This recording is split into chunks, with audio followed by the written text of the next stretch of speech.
할렐루야. 오늘 오신 여러분들 환영합니다. 축복합니다. 잘 오셨습니다. 오늘 같이 하나님의 말씀을 나누겠는데요. 하나님의 말씀은 출애굽기 3장 우리 1절에서 12절까지 말씀을 같이 나누도록 하겠습니다. 제가 가진 성경책은 84페이지에 있습니다. 출애굽기 3장 1절에서 12절까지 저와 여러분 한 절씩 교독하도록 하겠습니다. 제가 먼저 읽겠습니다. 모세가 그의 장인 미디안 제사장 이드로의 양떼를 치더니 그떼를 광야 서쪽으로 인도하여 하나님의 산 호렙에 이르매 여호와의 사자가 떨기나무 가운데로부터 나오는 불꽃 안에서 그에게 나타나시니라. 그가 보니 떨기나무에 불이 붙었으나 그 떨기나무가 사라지지 아니하는지. 이에 모세가 이르되 내가 돌이켜 가서 이 큰 광경을 보리라. 떨기나무가 어찌하여 타지 아니하는고 하니 그때에 여호와께서 그가 보려고 돌이켜 오는 것을 보신지라. 하나님이 떨기나무 가운데서 그를 불러 이르시되 모세야 모세야 하시매 그가 이르되 내가 여기 있나이다. 하나님이 이르시되 이리로 가까이 오지 말라. 내가 선 곳은 거룩한 땅이니 내 발에서 신을 벗으라. 아브라함의 하나님 이삭의 하나님 야곱의 하나님이니라. 모세가 하나님 배웠기를 두려워하여 얼굴을 가리매 여호와께서 이르시되 내가 애굽에 있는 내 백성의 고통을 분명히 보고 그들이 그들의 감독자로 말미암아 부르짖음을 듣고 그 근심을 알고 내가 내려가서 그들을 애굽인의 손에서 건져내고 그들을 그 땅에서 인도하여 아름답고 광대한 땅 젖과 꿀이 흐르는 땅 곧 가나안 족속, 헷 족속, 아모리 족속, 브리스 족속, 히위 족속, 여부수 족속의 지방에 데려가려 하노라. 이제 가라. 이스라엘 자손의 부르짖음이 내게 달하고 애굽 사람이 그들을 괴롭히는 학대도 내가 보았느니 내가 보내요. 내 백성 이스라엘 자손을 애굽에서 인도하여 내게 하리라. 모세가 하나님께 아뢰되 내가 누구이기에 바로에게 가며 이스라엘 자손을 애굽에서 인도하여 내리이까. 하나님이 이르시되 내가 반드시 너와 함께 있으리라. 내가 그 백성을 애굽에서 인도하여 낸 후에 너희가 이 산에서 하나님을 섬기리니 이것이 내가 너를 보낸 증거니라. 아멘. 아멘. 우리는 지난 시간에요. 모세가 민족의 지도자로서 준비되는 과정, 지도자로서 만들어지기까지의 과정을 우리가 살펴보았습니다. 모세는 어려서부터 유모이지만 친엄마인 요게벳으로부터 자신의 혈통적 정체성에 대해서 늘 들으며 자라났을 것으로 추측이 됩니다. 그래서 나이가 차서 40세 어른이 되었을 때에 자신의 혈통적인 민족인 히브리인들이 어떻게 지내고 있는지 밖에 나가서 살펴보려고 나갔었습니다. 그리고 목격한 것이 있죠. 그것이 무엇입니까? 히브리인들이 고되게 노동을 하고 있는 장면을 보았고 또 무엇을 봤습니까? 어떤 애굽 사람이 히브리 민족을 치는 것을 보았습니다. 이때 모세는 안으로부터 올라오는 그런 분노를 느끼고 자신이 직접 일을 처리하려고 사람이 없음을 우선 확인한 이후에 그 애굽 사람을 쳐 죽였습니다. 그리고 모래 속에 감추었습니다. 그런데 그것을 보았던 히브리인이 있다라는 사실을 나중에 알게 되었죠. 그러면서 이제 도망을 하게 되는데요. 우리가 이 스토리를 살펴보면서 생각해봤던 것은 모세가 자신이 그동안 궁중에서 살면서 누릴 수 있는 것이 많이 누리면서 히브리 민족의 지도자로서 설 자격이 있다라고 은근히 은연중에 생각했을 수도 있었는데 하나님은 그런 높아진 모세의 그 높아짐을 처참하게 무너뜨리는 그런 시간으로 광야의 시간을 허락하셨다라는 그 교훈을 우리가 살펴보았습니다. 그동안 자신은 애굽의 왕자로서 자라면서 특권 의식이 있었고 엘리트 의식이 있었고 그리고 그것을 최고의 것을 누리며 살았던 그 somebody 신드롬이 그를 지배했지만 앞으로는 이스라엘 민족들을 이끌고 나가기 위해서는요 어떤 그런 특권 의식이 필요했던 것이 아니라 철저하게 하나님 앞에서 철저하게 무릎 꿇고 나아가는 하나님 앞에 온전히 선 믿음의 사람이 필요했었던 것입니다. 그래서 하나님께서 가장 먼저 그 자만과 교만의 그 특권 의식을 철저하게 내려놓기 위해서 모세를 광야에 내보내셔서 훈련을 시키시는 것이죠.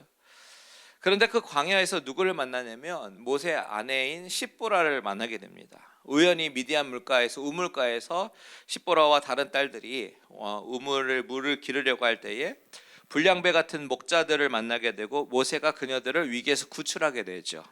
하나님께서 그렇게 세팅을 하셨어요. 그래서 그 상황 가운데 장인 이드로가 십보라를 모세에게 주어서 결혼하게 만들죠. 그렇게 모세는 이제는 광야에서 유목민의 생활로 적응하면서 살아가려고 하는 것 같습니다. 많이 적응했을 거예요. 자, 오늘 우리가 읽은 3장에서 본문의 시작도 보면요, 양떼를 치는 모세가 등장하죠. 완전히 유목민의 모습으로 나타납니다. 우리 1절을 다 같이 한번 읽겠습니다. 1절 시작. 모세가 그의 장인 미디안 제사장 이드로의 양떼를 치더니 그때를 광야 서쪽으로 인도하여 하나님의 산 호렙에 이르매. 자, 여기서 우리가 주목해 봐야 하는 것은 지금 모세가 누구의 양떼를 치고 있느냐라는 것이에요. 누구의 양떼입니까? 바로 장인 이드로의 양떼를 돌보고 있었어요. 지금 모세의 나이가 몇 살일까요? 80세입니다. 40년간 애굽에서 왕자로 살았고요. 그리고 40년간 목자로서 광야에서 지냈습니다. 그런데 이렇게 40년을 일을 했는데도 불구하고 모세는 자신의 양 단 한 마리도 없었고 그저 장인의 양떼를 돌보는 목동이었다라는 사실이죠.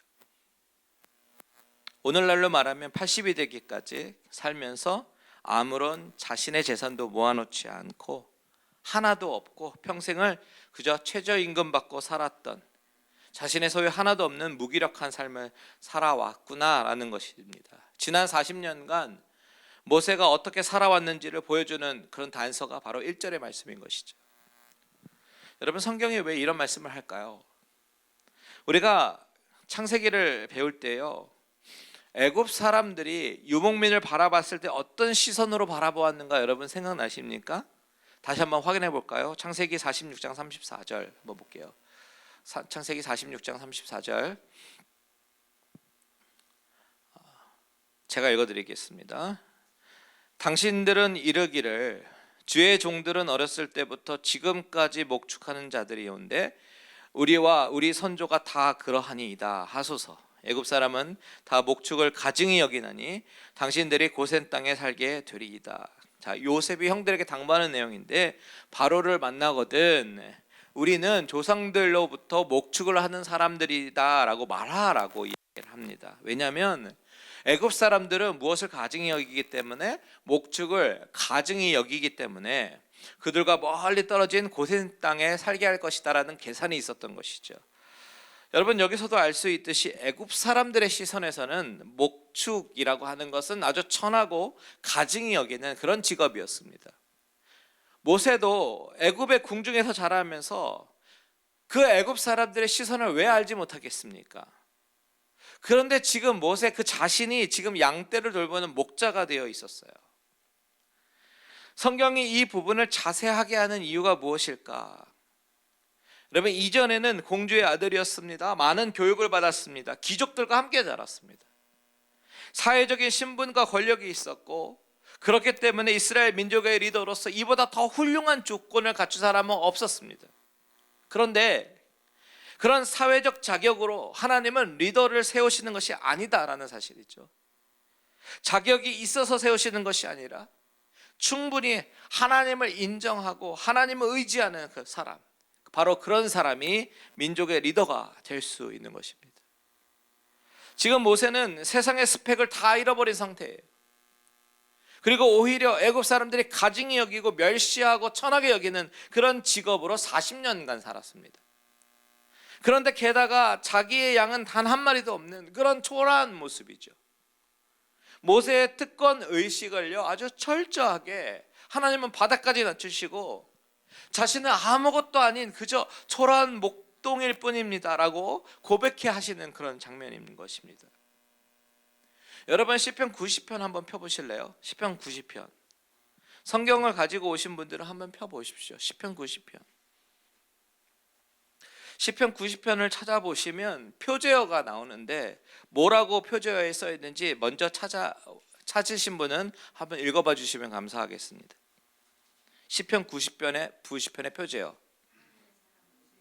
네, 하나님의 사람 모세의 기도라고 표제어가 나왔죠. 우리가 참 시편을 많이 읽어도 시편은 주로 다윗의 시로 알고 있는데 시편 90편은 모세의 기도라고 쓰여 있습니다. 그런데 이 모세의 기도라는 표제어가 붙어있는 이 시편 90편에 이런 고백이 있어요. 10절 다 같이 한번 읽어볼까요? 시작. 우리의 연수가 70이요 강건하면 80이라도 그 연수의 자랑은 수고와 슬픔뿐이요 신속히 가니 우리가 날아가니이다. 모세가 40년 동안 이집트 왕국에서 살았고 40년은 광야에서 보냈어요. 그리고 이제 80이 된 모세가 자신의 연수를 자랑할 것이 없다라고 고백하는 것이죠. 자신의 삶을 돌아보면 수고와 슬픔뿐이다라고 고백하죠.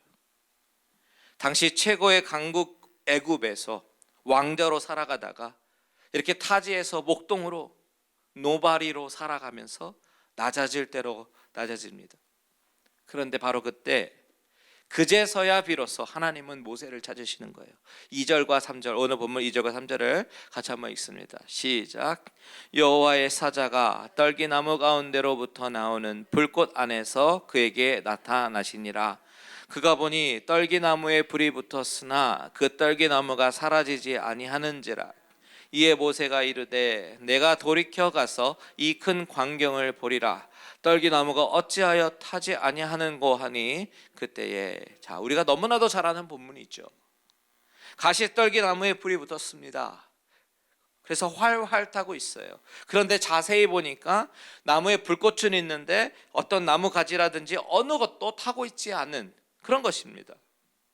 그래서 모세가 이게 어찌 된 영문인지 궁금해서 더 자세히 확인하려고 가까이 간 것이죠. 3절에 보시면 모세가 스스로 말하는 장면이 나옵니다. 독백이 나오는데 내가 돌이켜 가서 이 큰 광경을 보리라. 여기서 내가 돌이켜 가서라고 하는 번역보다는요 내가 움직여 가까이 가서 그 놀라운 광경을 봐야겠다라고 번역하는 것이 더 부드러운 것 같아요. 자, 모세는 호기심에 더 가까이 몸을 움직여서 그 광경을 보려고 합니다. 그런데 그 불꽃은 바로 하나님의 임재였습니다. 2절을 잘 보시면 여호와의 사자가 떨기나무 가운데로부터 나오는 불꽃 안에서 그에게 나타나시니라. 40년간 평범하게 살고 있던 모세에게 하나님께서 불쑥 나타나신 것이죠. 성경에 여호와의 사자라고 하는 것은 하나님 자신과 동일하게 표현되는 그런 곳이 많이 있어요. 즉 하나님이 나타나신 것입니다. 그래서 이 이후에 계속해서 하나님의 사자라고 이야기하지 않고 여호와 하나님으로 나오는 것을 우리가 바라보게 되는 것입니다. 자, 하나님이 나타나셨어요. 그리고 호기심 어린 눈빛으로 다가오는 모세에게 그의 이름을 부르시는 거예요. 4절과 5절 같이 읽습니다. 시작. 여호와께서 그가 보려고 돌이켜 오는 것을 보신지라. 하나님이 떨기나무 가운데서 그를 불러 이르시되 모세야 모세야 하시매 그가 이르되 내가 여기 있나이다. 하나님이 이르시되 이리로 가까이 오지 말라. 내가 선 곳은 거룩한 땅이니 내 발에서 신을 벗으라. 여러분, 하나님이 모세 이름을 몇 번 부르시죠? 2번 부르시죠. 성경에서 이름을 2번 부르실 때 그때는 대부분 급하고 중요한 일이 있을 때 이렇게 2번 부르시는 것을 우리가 보게 됩니다. 아브라함이 이삭을 죽이려고 칼을 들었을 때에 하나님은 그렇게 부르셨습니다. 급하게 아브라함아 아브라함아. 하나님이 모세에게 뭐가 그렇게 급하고 중요하셨을까요?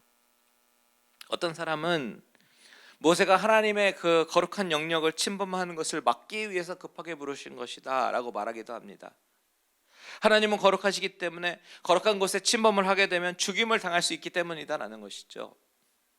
그런데 나중에 24장에 보면요, 하나님은 자신이 임재하신 곳 그 시내 산에 모세를 직접 불러 올리기도 하시고요, 또 모세와 아론과 나답과 아비후와 70인 장로들도요 자신이 임재한 산으로 불러 올리시는 장면도 나오거든요. 그래서 하나님이 자신의 영역에 모세가 가까이 와서 침범해서 죽을까 봐 부르셨다라기보다는 모세에게 아주 중요한 일을 말씀하시기 위해 부르셨다라고 해석하는 것이 더 설득력이 있어 보입니다. 사무엘에게도 그랬잖아요. 사무엘아 사무엘아 부르실 때 중요한 일을 말씀하시기 위해 부르셨고, 그리고 사도행전에서도 사울아 사울아 라고 부르셨을 때 중요한 일을 말씀하시기 위해 부르셨잖아요. 오늘 본문에서도 하나님은 모세야 모세야 라고 부르시면서 너무 가까이 오지 말라고 경고하지요. 이것은 신비한 현상이 아니라 다 여호와 하나님이 있는 곳이니 너는 그곳에서 거룩한 곳에서 신을 벗으라 라고 말씀하십니다. 하나님이 임재하신 곳이기 때문에 거룩한 곳이죠. 여러분, 여기서 우리가 한 가지 생각해 볼 것이 있습니다. 어쩌면 이 가시떨기 나무는 평소에 모세가 너무나도 흔히 자주 보아왔던 평범한 나무일 것이라는 것이죠. 미디안 광야에서는 너무나도 흔하디 흔한 나무고, 또한 건조한 날씨에 정전기가 일어나면서 가끔 불도 나던 아주 신기할 거 하나도 없는 그런 광경이었다라는 것입니다. 그런데 이곳이 거룩한 곳이다라고 하나님이 선포하신단 말이에요. 그 이유가 무엇일까요? 자, 불은 있는데 나뭇가지는 타지 않아서 그것이 신기한 곳이다, 그것이 거룩한 곳이다, 그것이 아닙니다. 그 불로 임하신 하나님이 바로 계신 그곳, 즉 하나님이 임재하신 곳이기 때문에 평범했던, 평소에는 너무나도 평범했던 곳이 거룩한 곳으로 바뀌어 버린 것입니다. 하나님이 임재하시는 장소는요, 거룩한 곳이 된다는 사실이에요. 그곳이 평소에 너무나도 평범한 곳이라고 할지라도 하나님이 임재하시면 거룩한 곳이 됩니다. 여러분, 이 사실은 우리에게 너무나도 중요한 시사점을 주죠. 저와 여러분의 삶 가운데서도 평범한 삶, 너무나도 무의미하고 건조한 그런 삶의 일상 속에서도 하나님이 임재하시면, 하나님이 임재하시면 어떤 곳이 되는 거예요? 거룩한 곳이 되는 것입니다. 여러분의 주방이 거룩한 하나님의 임재 장소가 될 수 있고, 여러분의 거실이 바로 거룩한 하나님의 임재 장소가 될 수 있는 것입니다. 하나님 앞에 바로 서 있게 되면요, 우리는 그 하나님이 임하시는 곳에서, 임재하시는 곳에서 모세처럼 거룩한 소명을 받게 됩니다.